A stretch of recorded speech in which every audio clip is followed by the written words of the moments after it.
Fala galera, Evandro Fusari com mais um vídeo pra vocês, espero que vocês estão, espero que todos vocês estejam maravilhosamente bem. Hoje um vídeo super especial, live action de One Piece segunda temporada. Tá legal? Não tá? Trouxe aqui um review super honesto pra vocês porque já assisti a série inteira e vou destrinchar aqui pra você que está ansioso, que está assistindo ainda. A gente vai pegar em muitos pontos aqui pra ver. Ficou bom mesmo? Valeu a pena essa espera? Vamos ter essa série até o final com eles encontrando One Piece? Assiste esse vídeo até o final porque eu trouxe uma avaliação bem legal aqui, bem interessante sobre o live action e como ele se torna muito importante, um marco histórico agora para a história de Eiichiro Oda. Mas será que agradou? Segue comigo aí. Se você é novo no canal, assiste o vídeo. Se você gostar, eu peço para você se inscrever. Se você já é membro integrante da pior geração, já sabe, né? É bala de cair um like para dar força para esse vídeo. E agora com vocês, tudo sobre o review mais honesto que você vai achar sobre o live action de One Piece temporada 2.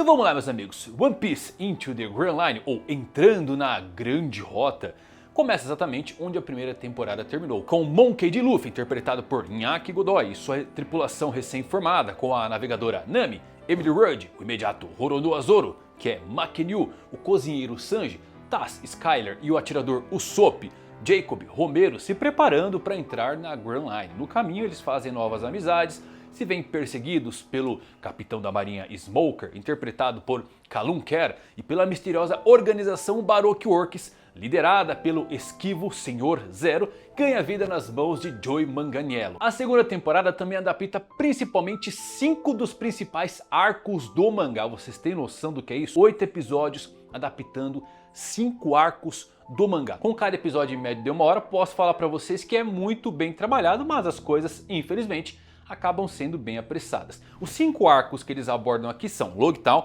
Reverse Mountain, Whiskey Peak, Little Garden e a ilha de Drum. Bom, a série começa já mostrando para nós Miss Sunday, mais conhecida como Nico Robin, e já mostrando um pouquinho mais dos seus poderes da Hana Hana no Mi, a fruta da pétala, aquela cena que vemos inclusive nos trailers oficiais que foram lançados. Galera, é muito legal, tá bom? O poderzinho dela que tá bem interessante. Pode ser que você não é tão familiarizado com a série e não conheça tanto dos poderes da Hana Hana no Mi, mas a principal força dessa fruta é a capacidade de fazer brotar múltiplas partes do corpo em quase qualquer superfície, incluindo o próprio corpo do usuário, e então manipular essas partes remotamente, como se fosse uma extensão dos membros originais do usuário. Mas como essa fruta é a fruta da pétala e ela cria braços, é porque a etimologia da palavra Hana Hana no Mi está em desabrochar, então está muito mais em uma pétala desabrochando e surgindo um braço, e aí entra muito da licença poética do autor, porque quando ele faz desaparecer, pétalas brotam, mas basicamente ela consegue fazer brotar membros do seu corpo em qualquer parte. E é legal que logo no comecinho já começa a traçar ali a sua conexão direta com o Luffy e com o seu bando pirata, porque eles mataram o Mr. 7, que era um integrante do grupo da Baroque Works. Isso aconteceu lá na primeira temporada nas mãos do Zoro. Já o bando, ele inicia a sua aventura reabastecendo o seu navio, se preparando para entrar na Grand Line, na Grande Rota. E eles param em Logtown, cidade onde o antigo rei dos piratas, Gold Roger, nasceu e foi executado, e que a cada ano essa execução é celebrada para lembrar os piratas que o governo mundial está de olho neles. E é então, galera, que temos sem dúvidas a melhor escolha criativa dessa adaptação live action, que inclusive eu acho que vai servir para The One Piece, que é o remake do anime que está sendo feito. O que é essa escolha?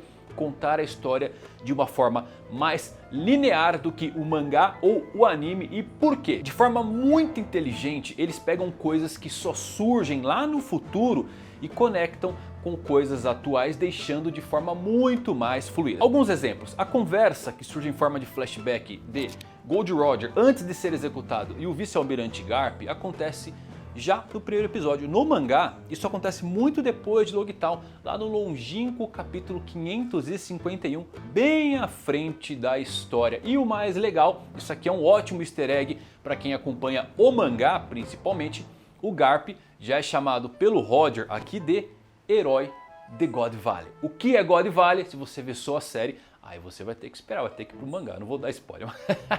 Mas esse é um termo que só escutamos no capítulo 907. E aqui vem a parte que eu mais gostei. A direção, ela brincou com algo que todo fã de longa data de One Piece ama, adora. Tudo porque logo após a cena do Roger pedindo ao Garp para cuidar do seu filho misterioso, a cena muda para Luffy, deixando no ar para os espectadores a possível conexão de pai e filho. Pô, ele falou do filho, apareceu o Luffy, dá para teorizar tudo isso para confundir os fãs do live action, e eu achei isso muito legal, porque o mangá, o anime brinca muito com isso. A parte mais divertida de One Piece são as teorias, a gente tentando conectar, encaixar, e o live action trazer isso à tona, eu gostei, foi um ponto muito legal. Outra edição narrativa bem interessante, Bartolomeu, que entra já em cena também no primeiro episódio, e o Brook, que surge no segundo episódio. Aliás, galera, o ator do Brook, ele é fenomenal. Se for ele que canta e ri mesmo, igual tá aparecendo ali no episódio, olha, não tem escolha melhor para o músico dos Piratas Rompar. Essas escolhas vêm para deixar tudo mais conciso, galera, porque o Bartolomeu, de fato no mangá, é mostrado anteriormente em Logital. Ele era um chefe da máfia do East Blue, e o Bartolomeu, ele acabou se inspirando a se tornar um pirata após testemunhar a execução fracassada de Monkey D. Luffy aqui em Logital nas mãos do Bug. Só que nós só ficamos sabendo disso lá no capítulo 705, de que ele estava em Logital. Aqui já colocaram um personagem. Já o Brook mesmo, ele surge para trazer explicações de por que a baleia Laboon está no farol dos Cabos Gêmeos, batendo sua cabeça a todo momento. Então percebem como deixa muito mais fluido? O Brook só surge no capítulo 400, hein, gente? Além disso, temos uma coisa bem legal aqui para os fãs de longa data. O Sabo aparece logo ali ao fundo, depois do Dragon fazer a sua aparição icônica e brecar o Smoker de machucar aquela pessoa, aquele pirata que a gente não sabe quem é. Então isso que é legal, galera, porque a série, ela obviamente não é feita para nós, velhos fãs. Porque em tese, geralmente o fã quer tudo fiel, quer que seja como mangá, como anime, mas isso é uma adaptação, é diferente. Se você quer One Piece raiz, o mais puro possível, fica com o anime, fica com o mangá, mas eu gosto como eles são bem cuidadosos por trazer essas coisas que enchem os olhos de qualquer fã. Você tá assistindo, você, opa, conheço isso daí, eu sei de onde que veio, eu sei por que colocaram, tá? Isso aqui é pra mim, que aquilo ali é pra você, velho fã de longa data. Então a série ela funciona bem para novos fãs, que eu acho que é o foco principal e é muito interessante, mas pra você, pirata de longa data, velho marujo do mar, vai ter muitas coisas legais, tá? Outra coisa, né, uma das críticas que eu trouxe direcionadas à primeira temporada foi as sequências de ação que foram encurtadas, suavizadas. Aqui na segunda temporada, isso aqui foi um pouco mais elaborado, mais implacável eu diria, tá bom? Porque tem pelo menos uma boa luta por episódio. As melhores e mais emocionantes, a briga no bar, que é incrivelmente longa, que evoca bastante Kill Bill, tá? Com o Zorão, e a luta em Logital e a batalha final do arco, que é o ponto culminante de toda a temporada e é sensacional. A noite está lá? Sim. Para mascarar os momentos de Luffy ticano? Sim, está lá, mas no fim ainda continua sendo uma escolha inteligente de uso, porque é difícil deixar isso incrível para o mundo real. Então convenhamos que dá uma obscurecida, deixa com algo mais acessível visualmente. E vamos esclarecer uma coisa logo de cara. Não precisa se preocupar em relação a Tony Chopper. Eu mesmo sempre fui cético. Primeira temporada eu fui cético, caí do muro. Aceitei e falei, cara, tá muito boa a temporada. A segunda temporada eu falei, tem o Chopper. Já fiquei com o pé atrás e mais uma vez a série vem pra calar a minha boca. Porque não se preocupa. O adorado médico dos Piratas do Chapéu de Palha está perfeito. Ele é sem dúvidas o ponto alto de toda a série. E é o maior desafio que a adaptação do live action da Netflix ia enfrentar nessa segunda temporada. Porque, bom, uma rena falante com habilidades médicas é um dos personagens principais e tem um papel de destaque em toda a história. Mas uma rena falante que se transforma em diferentes formas híbridas humanas e não humanas é um trabalho caro, tá? De efeitos especiais. Então quando anunciaram essa temporada, eu já tinha visto que era algo que iria caminhar numa linha muito tênue entre o cartunesco e o realista, e para isso dar errado, convenhamos, é muito fácil. Felizmente, não se trata de uma situação como o Sonic. Ao invés disso, o Chopper, sim, ele é o destaque dessa temporada, tá? E os efeitos visuais não são apenas fantásticos, mas a maneira como o Chopper se move, age e interpreta comum dos outros personagens ao seu redor é simplesmente incrível, fazendo com que ele pareça uma parte viva e pulsante do universo da série. Mesmo tendo aqui a adição de Nico Robin e Princesa Vivi, feita pela Charitra, cara, estão muito boas, as atrizes estão bem legais, mas o Chopper não tem como, ele é o destaque dessa série.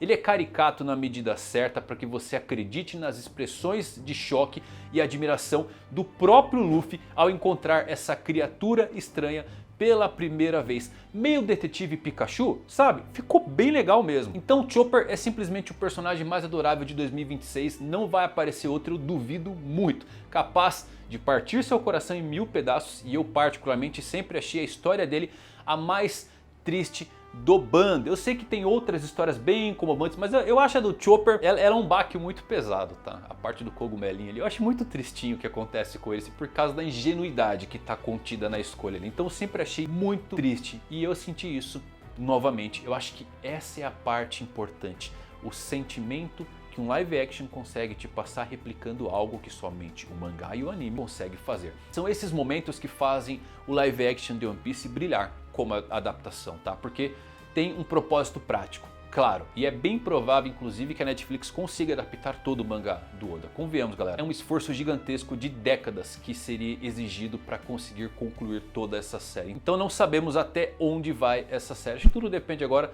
do sucesso da segunda temporada. A terceira já está encaminhada, vamos ver o que vem depois. Assim, para os fãs de longa data, a série oferece uma oportunidade incrível de ver eventos, personagens que talvez nunca seriam vistos em live action, como um Bartolomeu já surgindo em Loguetown e o primeiro encontro com os Chapéus de Palha. Mais ainda, ele expande o mundo de One Piece, dando ao público pistas sobre outros personagens e as vidas e as histórias que se desenrolam ao lado da tripulação principal e elas podem se cruzar mais tarde. Mas por enquanto é apenas uma pequena maneira de fazer o mundo de One Piece parecer muito, muito maior do que apenas o nosso pequeno bando de piratas viajando de ilha em ilha. Isso também torna a experiência de assistir essa série muito única e nova, independente do seu nível de familiaridade com o material original. Quem sabe por quanto tempo One Piece pode durar de forma realista? Como eu disse, é difícil. Se a segunda temporada serve de prova para alguma coisa, é que o mundo de Oda pode ser capturado em live action e a TV se beneficia muito disso. Se eu tivesse que apontar uma pequena falha na segunda temporada de One Piece em comparação com a anterior, é que o escopo expandido e o maior número de personagens inseridos significam que os arcos individuais de cada um não são tão bem desenvolvidos e trabalhados. Na primeira temporada, apresentou esses personagens, cada um com seus sonhos em episódios específicos e os reuniu no final. A segunda temporada não tem essa vantagem de introdução mais concisa, o que significa que os arcos narrativos não são tão diretos. Miss Wednesday e Chopper ganham histórias de fundo envolvente, emocionante, que os tornam membros queridos da tripulação quase que instantaneamente. A história do Chopper em particular tem o seu núcleo emocional que eu particularmente não esperava, graças a dois personagens bem divertidos aqui na parte de atuação e bem construídos lá no arco da Ilha de Drum. Outro fator que beneficia os Chapéus de Palha da primeira temporada é vê-los à vontade uns com os outros. É genuína você ver a interação dos atores aqui interpretando esses papéis. Vários momentos eles mostram que as brincadeiras são genuínas conexões emocionais que eles formaram ao longo da jornada. O verdadeiro One Piece é a jornada deles? Eu acho que sim, pelo menos a minha é também. Algo que não era tão evidente na primeira temporada foi bem reforçada nessa aqui agora, porque ó, tem uma conexão bem legal. Então, embora o formato da segunda temporada de One Piece signifique que seus arcos individuais não sejam tão focados, isso significa mais tempo para mostrá-los como uma família, tá? Que é a parte também bem legal de One Piece, que era aquele momentinho dentro do navio, a galera trocando uma ideia. Agora sim, galera, se One Piece desandar, eu diria que é após a terceira temporada. A terceira temporada eu já vou ficar achando que é boa, nem vou ficar em cima do muro mais. E após a terceira que é incerto, porque o showrunner original, o Matt Owens, que é apaixonado pelo material original, ele infelizmente deixou a produção para descansar um pouco, tá? Ele trabalhou na segunda temporada antes de sair e deixou a terceira já encaminhada, mas aí acende um alerta, porque esse cara ele é um mágico. Esse aqui é surreal, galera. Ele ainda escreveu a terceira, tá? Mas após isso fica incerto. E olha, realmente de tirar o chapéu o que Matt Owens fez, porque boas adaptações podem alterar substancialmente o material original, mas precisam fazer sentido narrativo interno, não desafiar a lógica do mundo, não distrair em termos de fatores externos e ser uma história coesa e bem contada. Às vezes isso significa fidelidade e adaptação, outras vezes divergência. Eu acredito que seja mais provável que adaptações baseadas em propriedades intelectuais sejam fiéis, pelo menos em espírito. Eu gosto muito de um exemplo que é o Wolverine de Hugh Jackman, que não é como os quadrinhos, mas é em espírito. Funciona. Só que você pega o Deadpool, praticamente copiou e colou os quadrinhos e também funciona. Ambas as abordagens são bem sucedidas porque são bem feitas. A diferença entre pessoas que realmente se importam com o material original e estão dispostos a homenageá-las e pessoas que acham que sabem mais do que o autor. Death Note, Resident Evil são adaptações que mostram o que não fazer. Já One Piece é uma aula. Eu diria que a segunda temporada de One Piece é nada menos que um milagre. Captura o mundo incrivelmente absurdo e cartunesco do mangá de Eiichiro Oda sem perder nada daquela sensação de diversão ao se tornar uma série live action. Você, fã de longa data, que quer que a sua namorada, o seu namorado, seu irmão, seu amigo, seus pais entrem no mundo de One Piece, existe agora uma escolha óbvia para isso e não é assustando alguém com seus 1000 episódios de anime. Pode mandar tranquilamente pro live action porque é batata pra fisgar. Com um design de produção grandioso, figurinos requintados, efeitos visuais impressionantes e o médico Rena mais adorável de todos, essa é uma grande aventura que sim, vale a pena embarcar. Algumas escolhas podem ser controversas para os puristas do mangá, mas tornam essa série uma experiência única e inovadora. Divertida. Independente do seu nível de familiaridade com a obra original, você vai sim se divertir, então embarca aí no mundo real de One Piece. Olha galera, é realmente muito legal, tá? O que eles conseguiram fazer com essa segunda temporada. E o tom que passa é de alma, é o que eu sempre falo. Eu gosto muito de falar de Cowboy Bebop, que é praticamente a mesma coisa do anime original, só que não tem alma. Aqui o One Piece eles captam. O Matt Owens é realmente muito bom, tá? E aqui eu tenho que fazer um pedido de desculpa, porque quando saiu eu falei, cara, não conheço os atores, nunca ouvi falar desse Matt Owens. Fez um trabalho aqui e ali, mas ele realmente conseguiu deixar a série simplesmente incrível, captando o mundo de One Piece, que é um mundo muito difícil de se trabalhar. Quer se divertir? Assiste One Piece. Recomendo você assistir com alguém do seu lado, aquela pessoa que você quer inserir nesse mundo. É o melhor caminho possível porque já está conectando tantas coisas fluidas. E ó, você vai terminar e ainda vai ficar fazendo um monte de teoria explicando quem é esse personagem, o que foi essa conversa. Então é isso. Muito legal galera, recomendo bastante, tá? A segunda temporada ó, eu dou nota 9. Não vou dar nota 10 porque 10 também é perfeição demais, mas uma nota 9 merece sim pela dificuldade, principalmente envolvendo Tony Chopper, que é o personagem, sem dúvidas, dessa temporada. Espero que vocês tenham gostado desse vídeo. E aí me diz se você já assistiu, se está assistindo e vai fazer um review. Coloca aqui nos comentários se você gostou e o que você não gostou também. Coloca aqui. Depois a gente faz um dos pontos negativos. Põe aqui que eu vou pegar os comentários de vocês também do que gostou e do que não gostou. E a gente faz um vídeo depois sobre isso, tá? E se gostou do vídeo, deixa um like. Vai falar que não gostou, não chegou até o final, pô. Muito obrigado por assistirem. Até a próxima. Fui.